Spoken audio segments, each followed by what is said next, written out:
নমস্কাৰ ছাত্ৰ ছাত্ৰীসকল, আজি পুনৰ আহিছোঁ তোমালোকৰ মাজলৈ এটা নতুন ভিডিঅ' লৈ। তো এতিয়া চাবা যে আমি যোৱাকালি আগৰ ভিডিঅ'টোত কাৰ্বন যৌগৰ কথা আলোচনা কৰিছিলোঁ। কিছু অংশ আলোচনা কৰিছিলোঁ যে মই আজি আকৌ অলপ আলোচনা কৰিম। তো ইয়াৰ পিছত মই দুদিনমান ভিডিঅ' নবনাওঁ, আগতে তোমালোকক কৈছোঁৱে কাৰণটো কি কাৰণত। তো তাৰপিছত পুনৰ আকৌ ভিডিঅ' বনাম, ঠিক আছে। তো তোমালোকে ভাবিব নালাগে যে ছাৰজন গাইব হৈ গ'ল নেকি, গাইব নহয়, তোমালোকৰ বাবে সদায় এভেইলেবল হৈ থাকিম। তো উদ্দেশ্যটোৱে হৈছে কি যে চেনেলটো খোলাৰ উদ্দেশ্যটো হৈছে তোমালোকৰ কাৰণেই চেনেলটো খোলা হৈছে। গতিকে তোমালোকৰ যিবিলাকে ধৰা টিউশ্যন পাতি ল'ব পৰা নাই বা টিউশ্যন পাতি ল'লেও হয়তো কোৰ্চবিলাক ক্লিয়াৰ হোৱা নাই, তো আমি আলোচনা কৰিম। আচলতে কি জানানে, তোমালোকৰ লগত আলোচনা কৰিলে মোৰো লাভ হয়। তাৰমানে অকল তোমালোকৰ নহয়, মোৰো লাভ হয়। কি লাভ হয়, মোৰো বস্তুটো চৰ্চা হৈ থাকে, ঠিক আছে। আৰু এনেও তোমালোকৰ লগত কথা পাতি মোৰ বিৰাট ভাল লাগে। তো ঠিক আছে। তো এতিয়া চাবা যে কালি আমি হাইড্ৰ'কাৰ্বনৰ কথা আলোচনা কৰিছিলোঁ। তো এতিয়া মই কালি বলয়াকাৰ কাৰ্বন যৌগৰ কথা কৈছিলোঁ। তো বলয়াকাৰ যিবিলাক গঠন আছে সেইবিলাকত সদায় চাইক্ল শব্দটো বহে। যেনে তোমাৰ ধৰা চাইক্লোপেণ্টেন। তো চাইক্লোপেণ্টেনটো তাৰমানে কাৰ্বন কেইটা থাকিব, 5টা থাকিব। পেণ্টেন শব্দটোৱে 5টা বুজে, মই তোমালোকক কৈ আছোঁ অলপ দেৰিকৈ। তো ছাপ'জ ইয়াতে কেইটা হ'ল, আমাৰ 4টা হ'ল না, ইয়াতে এটা দিব পৰা 5টা। তো এইটো চাইক্লোপেণ্টেন। 1 2 3 4টা কেইটা হ'ল, 1 2 3 4 5টা, ঠিক আছে। তো ইয়াতে চাবা বলয়াকাৰ হ'লে কি হয় যে কাৰ্বন বান্ধনীডালৰ দুয়োটা মূল লগ হৈ থাকে। তো এতিয়া তোমালোকে চাব লাগিব ইয়াত হাইড্ৰজেন কেইটা খাব, কাৰ্বনৰ যিহেতু 4টা ইলেক্ট্ৰন লাগে, এই দুটাৰ মাজত এডাল চিন আছে, তাৰমানে ইয়াৰ পৰা এটা পাইছে ইলেক্ট্ৰন, ইয়াৰ পৰা এটা পাইছে, ঠিক আছে। তো 2টা লাগে। হাইড্ৰ'কাৰ্বনততো অকল কাৰ্বন বা হাইড্ৰজেনে থাকে, তো বাকী দুটা আহি হাইড্ৰজেনৰ পৰা হাইড্ৰজেন এনেকৈ থাকিব। তো এনেকৈ চববিলাকতে 2টা হাইড্ৰজেন থাকিব।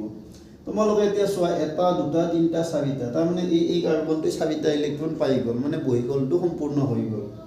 তো ইয়াতে এনেকৈ ইয়াতেও 2টা দিয়া, তো ইয়াতেও 2টা দিয়া, আৰু ইয়াতেও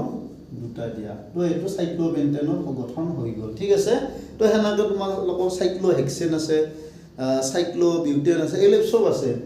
তো এতিয়া চাবা যে আমাৰ এই যিটো কাৰ্বন যৌগৰ কথা কৈ আছোঁ, জৈৱ ৰসায়নত কাৰ্বন যৌগত কি হয় যে মিথ শব্দটোৱে আচলতে এক বুজে, এটা কাৰ্বন,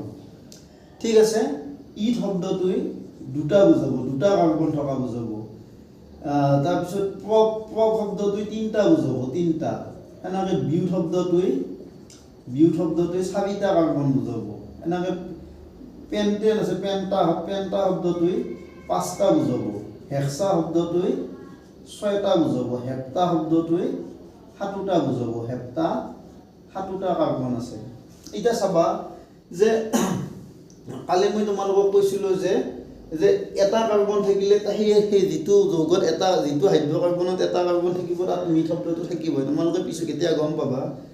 2টা কাৰ্বন থাকিলে ই শব্দটো থাকিবই। এতিয়া চাবা এইটো যে চাইক্লোপেণ্টেন বুলি ক'লোঁ মই নামটো, তাৰমানে পেণ্টেন কি হ'ল জানা, 1 2 3 4 5টা, তো 5টা কাৰ্বন থকা কাৰণে পেণ্টা শব্দটো আহি গৈছে, ঠিক আছে। আৰু এইটো এলকেনত পৰি যায়, তাৰমানে যিবিলাক কাৰ্বন যৌগত হাইড্ৰ'কাৰ্বনত কাৰ্বন একবান্ধনী থাকে, সেইবিলাকক আমি এলকেন শ্ৰেণীৰ অন্তৰ্ভুক্ত হ'ব। এতিয়া পাবা তোমালোকে। তো এতিয়া চাবা যে কালি মই তোমালোকক শৃংখলৰ কথা কৈছিলোঁ, যে পোন শৃংখল, শাখা শৃংখল আৰু বলয়াকাৰ শৃংখল, আৰু চক্ৰীয় যৌগৰ কথা কৈছিলোঁ, ঠিক আছে। এতিয়া চাবা, ছাপ'জ আমি এটা হাইড্ৰ'কাৰ্বন কথা কৈছোঁ, যেনে ধৰা ইথেন বুলি কৈছোঁ মই, ইথেন। যে ইথেনত 2টা কাৰ্বন থাকিব, ই শব্দটো 2টা বুজায়। তো ইথেনৰ সংকেতটো হৈছে এইটো, গঠন সংকেত। ইথেনৰ গঠন সংকেত এইটো গঠন সংকেত, ঠিক আছে। তো এতিয়া চাবা এই যে আমাৰ হাইড্ৰজেন পৰমাণুবিলাক আছে, এই হাইড্ৰজেন পৰমাণুবিলাক আমি অন্য কিছুমান পৰমাণুৰ দ্বাৰা আমি প্ৰতিস্থাপিত কৰিব পাৰোঁ, এই হাইড্ৰজেনৰ ঠাইত তাক বহুৱাই দিব পাৰোঁ। তো এতিয়া চাবা যেনে মই এইটো হাইড্ৰজেন উঠাই দি ক্লৰিনটো বহুৱাই দিব পাৰোঁ, একে যোজ্যতাৰ। তো তাৰপিছত চাবা আকৌ বেলেগ হাইড্ৰজেন, তোমালোকে ক্লৰিনৰ সলনি আকৌ বেলেগ কিছুমান পৰমাণুৰ দ্বাৰা উঠাই দিব পাৰা। তো এতিয়া চাবা এই যে পৰমাণুবিলাকৰ দ্বাৰা আমি উঠাব পাৰোঁ হাইড্ৰ'কাৰ্বনৰ হাইড্ৰজেনবিলাকক, এই বেলেগ পৰমাণু যেনে ছালফাৰ নাইট্ৰজেন অক্সিজেন এইবিলাকৰ দ্বাৰা আমি উঠাই দিব পাৰোঁ বুজি পাইছনে তো এতিয়া চাবা এই যি মানে যিবিলাকৰ দ্বাৰা আমি মানে হাইড্ৰ'কাৰ্বনৰ এক বা ততোধিক হাইড্ৰজেন যিবিলাক পৰমাণুৰ দ্বাৰা উঠাব পাৰোঁ সেইবিলাকক আমি বিষম পৰমাণু বুলি কওঁ ঠিক আছে আৰু এই বিষম পৰমাণুবিলাক হাইড্ৰ'কাৰ্বন যৌগটোত কিছুমান থোক বা গোট হিচাপে থাকে তাৰমানে একলগে থাকে সেইবিলাকে তো সেই থোক বা গোটবিলাকক আমি কি বুলি কওঁ কাৰ্যকৰী মূলক বুলি কওঁ মনত ৰাখিবা তো কাৰ্যকৰী মূলক মানে কি যে বিষম পৰমাণুবিলাকৰ থোক বা গোট নিশ্চয় বুজি পাইছা তো এতিয়া চাবা যে কাৰ্যকৰী মূলক হেলোজেনবিলাকটো থাকিলে তাকো কিছুমান আকৌ কাৰ্যকৰী মূলক আছে চাবা যেনে OH এইটো আমাৰ এলকহল বুজায় এলকহলটো এটা কাৰ্যকৰী মূলক ঠিক আছে এলকহলটো OH থাকে OH থাকিলে সেইটো এলকহল হয় আৰু এলকহল যোনটো যিটো যৌগত থাকিব তাত নামৰ শেষত অল শব্দটো যোগ হ'ব মনত ৰাখিবা তাৰপিছত চাবা আমাৰ কি আছে এলডিহাইড আছে এলডিহাইডৰ আকৌ আমি এনেকৈ লিখোঁ এলডিহাইড এইটো এলডিহাইড থাকিলে এইবিলাক কাৰ্যকৰী মূলক তোমালোকক পৰীক্ষাত প্ৰশ্ন সুধিব পাৰে যে কাৰ্যকৰী মূলক কাক বোলে উদাহৰণ দিয়া তো তোমালোকে লিখিব লাগিব এলকহল এলডিহাইড তো এলডিহাইড থাকিলে নামৰ শেষত এল যোগ হয় ঠিক আছে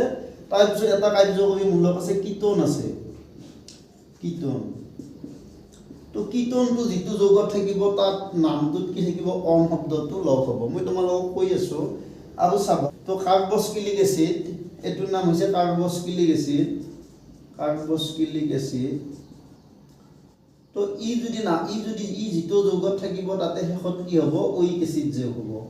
যেনে মই এতিয়া তোমালোকক কেইটামান যৌগ কৈছোঁ চাবা যে প্ৰপানল প্ৰপানেল প্ৰপানন প্ৰপানয়িক এচিড ঠিক আছে তো এইবিলাক হৈছে কাৰ্যকৰী মূলক তোমালোকে এতিয়া পৰীক্ষাত প্ৰশ্ন সুধিব পাৰে যে বিষম পৰমাণু কাক বোলে বা কাৰ্যকৰী মূলক কাক বোলে বা কাৰ্যকৰী মূলকৰ মানে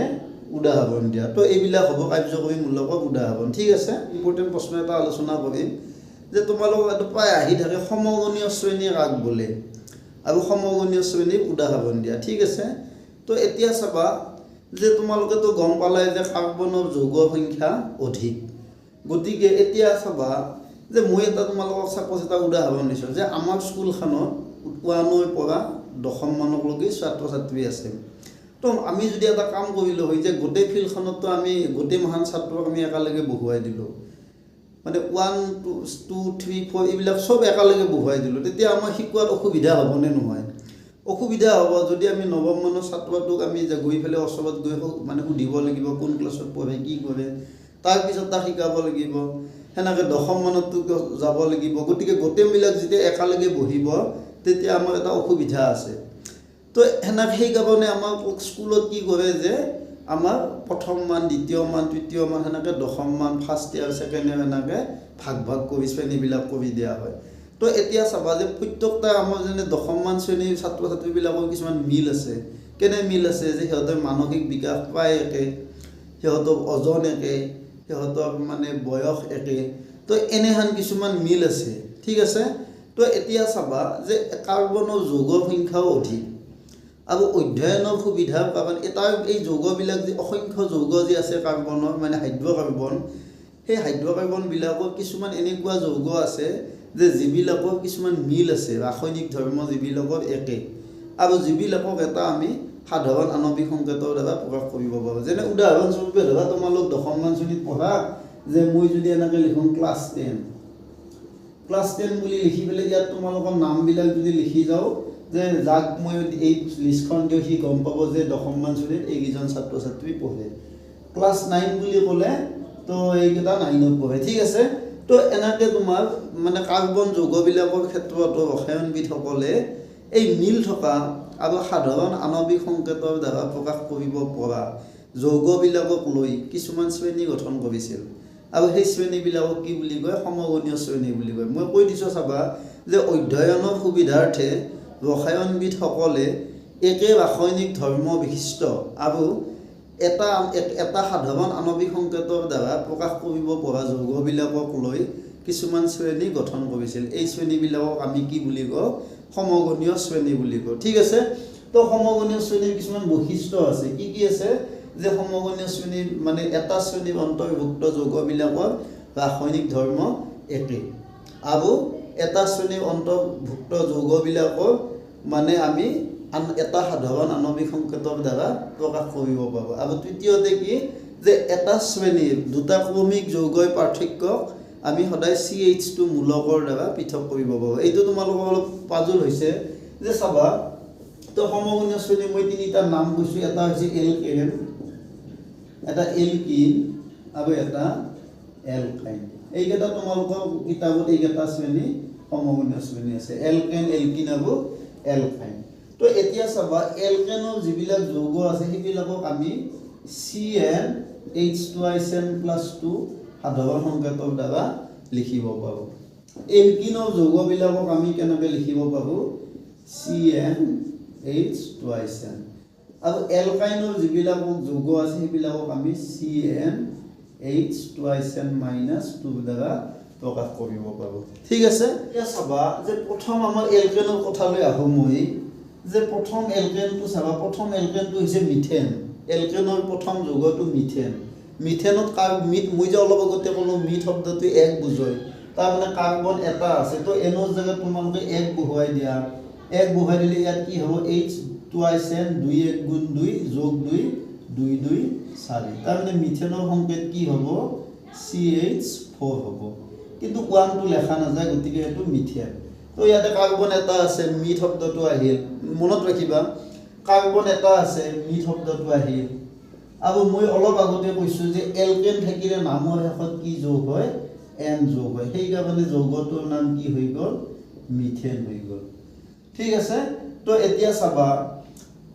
2 নম্বৰতে মিথেনৰ পিছত কি আহে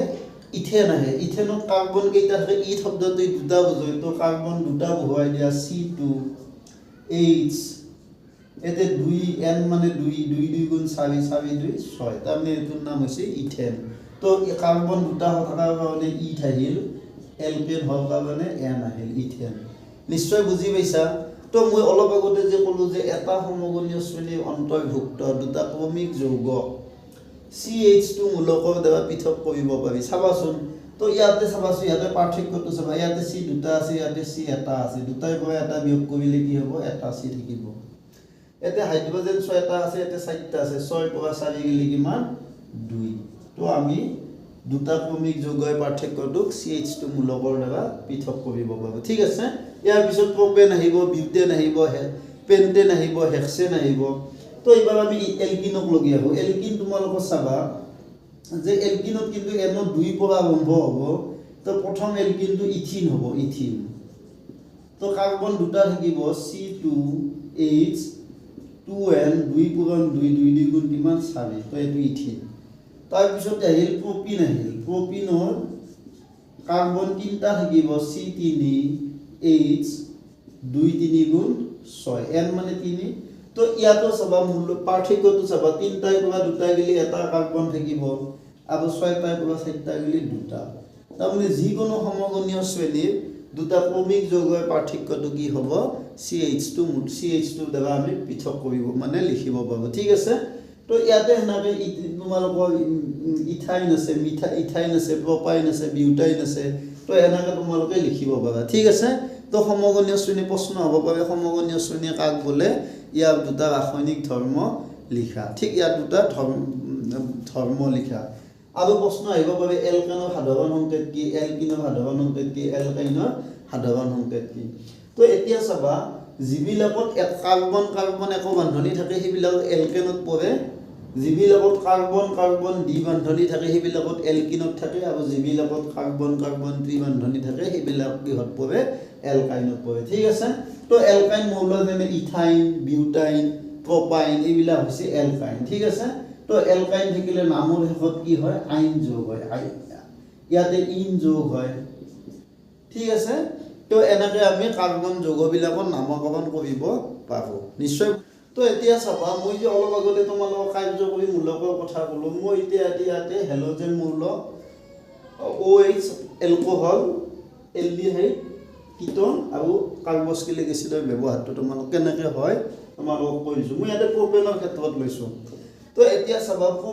প্ৰপেন মানে হৈছে কাৰ্বন 3টা তো কাৰ্বন 3টা তোমালোকে আগতে লিখি লোৱা হাইড্ৰোজেন 3টা প্ৰথমটো 3টা খাব তাৰ পিছতটো 2টা খাব ইয়াতে 3টা খাব মুঠতে 4টা হ'ব লাগিব নহয় তো এনেকৈ হ'ব তো এতিয়া চাবা এইটোৰ নাম কি ক্লোৰোপ্ৰপেন তাৰ মানে হাইড্ৰোজেন মূল এটা ক্লোৰিনৰ দ্বাৰা প্ৰতিস্থাপিত কৰা হৈছে তো তোমালোকে মানে হাইড্ৰোজেনৰ ঠাইত ক্লোৰিন বহুৱাই দিয়া তো এইটোৰ নাম ক্লোৰোপ্ৰপেন হৈ গ'ল ঠিক আছে এটা প্ৰপানল হলে কি আছিল OH থাকিব তো তোমালোকে চাই লবা তো এনেকৈ লিখি লোৱা C ইয়াতে 2টা খায় ইয়াতে 3টা হ'ব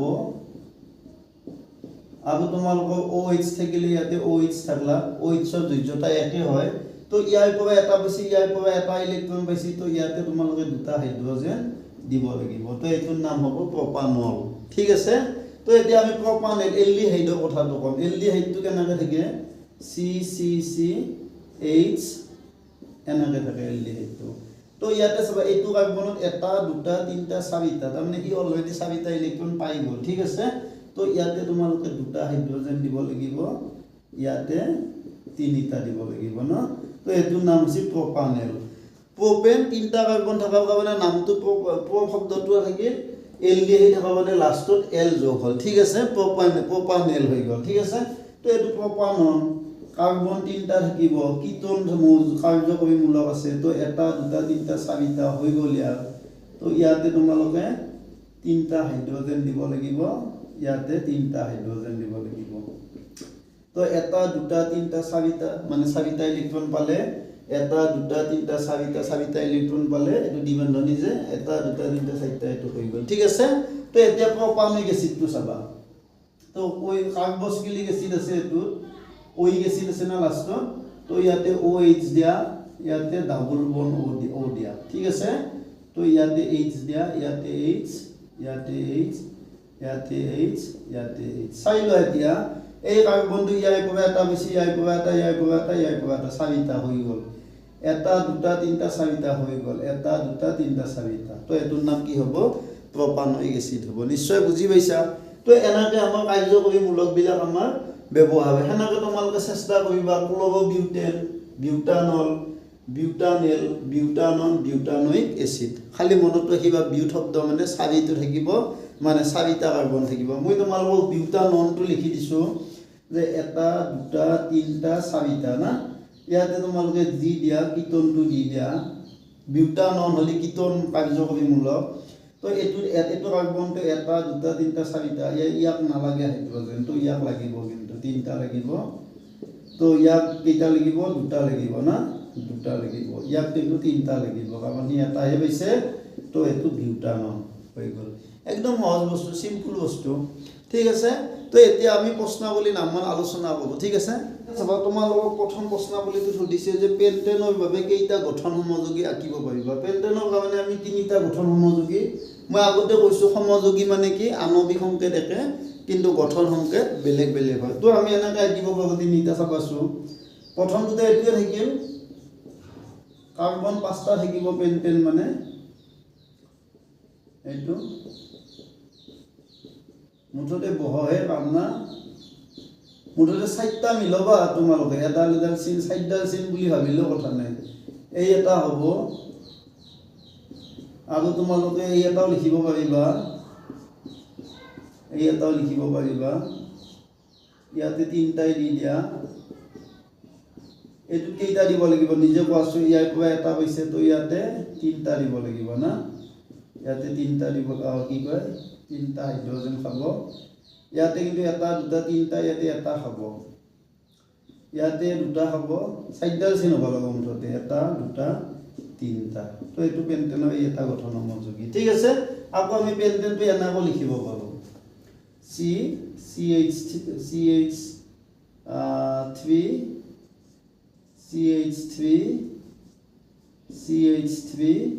তো CH3 তাৰমানে ইয়াতে মই এনেকৈ বান্ধনী হিচাপত দিয়া নাই তোমালোকক যে ই হাইড্ৰোজেন 3টা ইয়াৰ পৰা এটা 4টা ই এটা 2টা 3টা 4টা হ'ব ইয়াৰ পৰা ই কাৰ্বনটো হাইড্ৰোজেনৰ পৰা 3টা হ'ব ইয়াৰ পৰা এটা হ'ব এনেকৈ হৈ যাব ঠিক আছে তো পেণ্টেনৰ কাৰণে আমি এইকেইটা গঠন সমযোগী আঁকিব পাৰোঁ নিশ্চয় বুজি পাইছা এতিয়া চাবা 2 নম্বৰটো কি দিয়া আছে যে কাৰ্বনৰ কোন দুটা ধৰ্মৰ বাবে আমি চাৰিওফালে অজস্ৰ কাৰ্বন যোগ হ'ব এই তুমি আলোচনা কৰিছোঁ কেটিনেশ্যন হ'ব এই যিটো আছিল সেকেন্ড যিটো তাৰপিছত ইয়াত দিয়া আছে সাইক্লোপেণ্টেনৰ সংকেত আৰু ইলেক্ট্ৰন বিন্দু গঠন লিখা সাইক্লোপেণ্টেনটো মই সংকেতটো লিখি দিছোঁ তোমালোকক তো ইলেক্ট্ৰন বিন্দু গঠনটো এনেকুৱা কেনেকৈ লিখিব পাৰিবা যে C C C C C C ঠিক আছে কেইটা হ'ল এটা দুটা তিনিটা চাৰিটা পাঁচটা ঠিক আছে তো কাৰ্বনৰ বহিখলত কেইটা ইলেক্ট্ৰন থাকে এটা দুটা তিনিটা চাৰিটা ইয়াৰ এটা দুটা তিনিটা চাৰিটা এটা দুটা তিনিটা চাৰিটা এটা দুটা তিনিটা চাৰিটা এটা দুটা তিনিটা চাৰিটা তাৰমানে চাবা এই ইলেক্ট্ৰন দুটা ভাগ বতৰা হৈছে এইটো আৰু এইটো কাৰ্বন পৰমাণু এই দুটা ইলেক্ট্ৰন ভাগ বতৰা হৈছে এই দুটাৰ মাজত এইটোৰ লগত এই দুটাৰ মাজত এইটো আৰু ইলেক্ট্ৰন ভাগ বতৰা হৈছে ঠিক আছে তাৰমানে ই এইটো পাইছে ইও এইটো পাইছে তাৰপিছত এতিয়া তোমালোকৰ চাবা ইয়াতে এটা হাইড্ৰজেনৰ ইলেক্ট্ৰন মানে ফুটটো মই ক্ৰছ চিহ্ন দি বুজাইছো ইলেক্ট্ৰনটো তো হাইড্ৰজেন এনেকৈ তোমালোকে চাবা হাইড্ৰজেন এনেকৈ পাই যাব হাইড্ৰজেনৰ পৰা তো এইটো হাইড্ৰজেন হাইড্ৰজেনৰ এইটো ইলেক্ট্ৰন হাইড্ৰজেনৰ এইটো ইলেক্ট্ৰন ফুট মানে কি যে ইলেক্ট্ৰনবিলাক ফুটৰ সহায়ত বুজায় বিন্দু সহায়ত বুজায় ঠিক আছে এতিয়া চাবা তো এটা দুটা তিনিটা চাৰিটা পাঁচটা তো আমাৰ কাৰ্বন পাঁচটা হ'ল সেইকাৰণে চাইক্লো বলয় আকাৰ চাইক্লো শব্দটো আছে পেণ্টেনৰ তো এতিয়া চাবা এই কাৰ্বনটো ইলেক্ট্ৰন কেইটা হ'ব চাবা এটা দুটা তিনিটা চাৰিটা এই কাৰ্বনটো ইয়াৰ এইটো ইলেক্ট্ৰন পাইছে পাঁচটা হ'ল ছয়টা হ'ল ইয়াৰ আকৌ ইয়াৰ এইটো পাইছে এইটোৰ মাজত বন্ধনী হৈছে তো সাতোটা ছয়টা হ'ল 6 7 8 তোমালোকে গণি চোৱা এটা দুটা তিনিটা চাৰিটা পাঁচটা ছয়টা সাতোটা আঠোটা তাৰমানে এই যে ইলেক্ট্ৰন এহুন দুটাৰ মাজত ভাগ বতৰা হৈছে তাৰমানে এইটো ইলেক্ট্ৰন ইয়াক দিছে এইটো ইলেক্ট্ৰন ইয়াক দিছে তো সেইভাবে এইটো ইলেক্ট্ৰন ইয়াতেও ধৰিম আমি তো এইটো ইলেক্ট্ৰন ইয়াতো আছে এইটো ইলেক্ট্ৰন ইয়াতেও ধৰিম এনেকৈ আমি ভগাই ল'ম এটা দুটা তিনিটা চাৰিটা পাঁচটা ছয়টা সাতোটা আঠোটা তো এইটো সাইক্লোপেণ্টেনৰ ইলেক্ট্ৰন বিন্দু গঠন আৰু সংকেতটো কি হ'ব তোমালোকে চাই লোৱা এটা দুটা তিনিটা চাৰিটা পাঁচটা কাৰ্বন আছে আৰু হাইড্ৰজেন কেইটা আছে 1 2 3 4 5 6 7 8 9 10 তো এইচ কি হ'ব 10টা হ'ব ঠিক আছে এইটো সাইক্লোপেণ্টেনৰ সংকেত তো ইয়াৰ পিছত চাবা যে তোমালোকৰ তলৰ যৌগবিলাকৰ গঠন কি দেখুৱা ইথানয়িক এসিড তো ইথেন মানে কি হয় কাৰ্বন দুটা থাকিব কাৰ্বক্সিলিক এসিড আছে গতিকে এটো এনাকে থাকিব OOH তো ইয়াতে দুটা এটা দুটা তিনটা চাৰিটা হৈ গল তো এটো কাৰ্বন ইনটু 3 হাইড্ৰজেন তিনটা লাগিব তো এটো ইথানয়িক এসিড হৈ গল ঠিক আছে তাৰ পিছত কি দিছে ব্ৰমোপেণ্টেন মানে চাবা ব্ৰমিনৰ দ্বাৰা মানে হাইড্ৰজেন মানে অপহাৰিত হৈছে তো ব্ৰমোপেণ্টেনত কাৰ্বন কেইটা লাগিব 5টা লাগিব ঠিক আছে তো সিম্পল লিখি যোৱা বিন্যাসটো লিখি যোৱা এটো লিখি যোৱা চাৰিটা চিন মিলি যাবা হাইড্ৰজেন হেনকে এক বন্ধনী থাকিব তো ইয়াতে তোমালোকে ব্ৰমিনৰ দ্বাৰা এটো এটা হাইড্ৰজেন উঠাই দিবা তো এটো ব্ৰমোপেণ্টেন হৈ গল ঠিক আছে নিশ্চয় বুজি পাইছা তাৰ পিছত বিউটাননটো তোমালোকে নিজে কৰিবা মই বিউটাননটো কৰি দিলো কি জানি না তো এতিয়া চাবা আমাৰ হেক্সানেল দিছি তো হেক্সানেলটো আমি কেনেকৈ কৰিম চাবা তো হেক্সানেলটো চাবা হেক্সানেলটো তোমালোকে প্ৰথমতে 6টা কাৰ্বন লবা এটা দুটা তিনিটা চাৰিটা পাঁচটা 6টা তো লাষ্টত এলডিহাইড এল আছে এল থাকা মানে এলডিহাইড আছে এইটো কেনেকৈ থাকে এলডিহাইডটো এনেকৈ থাকে CHO এলডিহাইড বাকি এটা দুটা তিনিটা চাৰিটা ইয়াৰ কাৰ্বহাইড ইয়াৰ মানে বহিগল সম্পূৰ্ণ হৈ গল এটা বাকি কথা তোমালোকে হাইড্ৰজেন দি যোৱা এটা দুটা তিনটা তো 1 2 3 4 হৈ গল তো এটো হ'ব হেক্সানেল চাবা এটা দুটা তিনটা চাৰিটা হৈ গল হেক্সানেল এটো চাৰিটা এটো লাগিব দুটা লাগিব তো এই যে বান্ধনী বিলাক আছে তাৰমানে এক বান্ধনী তাৰমানে কাৰ্বনে ইয়াৰ পৰা এটা ইলেক্ট্ৰন পাইছে ইয়াৰ পৰা এটা ইলেক্ট্ৰন পাইছে অৰ্থাৎ দুটা ইয়াৰ বহিগল সম্পূৰ্ণ হৈছে ইয়াৰ বহিগল সম্পূৰ্ণ হৈছে এটো হাইড্ৰজেন ঠিক আছে তো আমাৰ এটো কি হ'ব হেক্সানেল হ'ব ঠিক আছে তো এতিয়া পাছৰ একেটা মই নামকেইটা ক'লো নামকেইটা ক'ব দিছে মই নামকেইটা কৈ দিছোঁ তোমালোকক চাবা যে প্ৰথমটো ব্ৰমো ইথেন হ'ব কাৰ্বন দুটা আছে তো এইটো ব্ৰমো ইথেন হ'ব ব্ৰমো ইথেন ঠিক আছে তাৰপিছত 2 নম্বৰটো মিথানেল হ'ব মিথানেল বা ফৰ্মেলডিহাইড এলডিহাইড মূলক আছে তো মিথানেল হ'ব ঠিক আছে আৰু 3 নম্বৰটো কি হ'ব জানো ত্ৰিবন্ধনী আছে তো এইটো এইটো হেক্সাইন হ'ব কাৰ্বন কেইটা আছে 1 2 3 4 5 6টা এইটো হেক্সাইন হ'ব ঠিক আছে তো আমাৰ প্ৰথম প্ৰশ্নাৱলীটো শেষ হ'ল তো এনেকৈ তোমালোকৰ প্ৰশ্ন আহিব পাৰে তো ইয়াৰ পিছত মই আকৌ আলোচনা কৰিম তোমালোকৰ লগত কাৰ্বন যৌগটো তো আজি ভিডিঅ'টো মই ইয়াতে সামৰিছোঁ আশা কৰোঁ তোমালোক সকলোৱে ভিডিঅ'টো চাই ভাল পাইছা তো নতুনকৈ যদি ভিডিঅ'টো চাইছা চেনেলটো ছাবস্ক্ৰাইব কৰিবা আৰু মানে পুৰা একদম পুৰা যুদ্ধলৈকে সাজু হ'বা এইকেইদিন ঠিকছে বহিবা মই আকৌ তোমালোকক মানে 2 তাৰিখ নহয় 3 তাৰিখ 4 তাৰিখ মানৰ পিছত লগ কৰিম তোমালোকক মানে 2 3 তাৰিখে ক্ষতি হ'ব না ক্ষতি হ'ব তো এতিয়া 4-5 মানত আহি যাম আৰু তো তোমালোকে ভালকৈ পঢ়িবা আৰু মানে কি কয় কিবা যদি বুজি নোপোৱা থকা কমেণ্টত জনাবা ভিডিঅ'টো চাই যদি এনেকুৱা ভিডিঅ' বনাব লাগে তোমালোকে কমেণ্টত জনাই দিবা তো মই ভিডিঅ'বিলাক বনাই থাকিম ঠিক আছে আৰু যদি তোমালোকৰ একো ৰিয়েকশ্যন নাথাকে তেতিয়া মোৰো ভিডিঅ' বনাই ভাল নালাগে হয়নে নহয় কৈছোঁ তো আজিলৈ সামৰিছোঁ ঠিক আছে ধন্যবাদ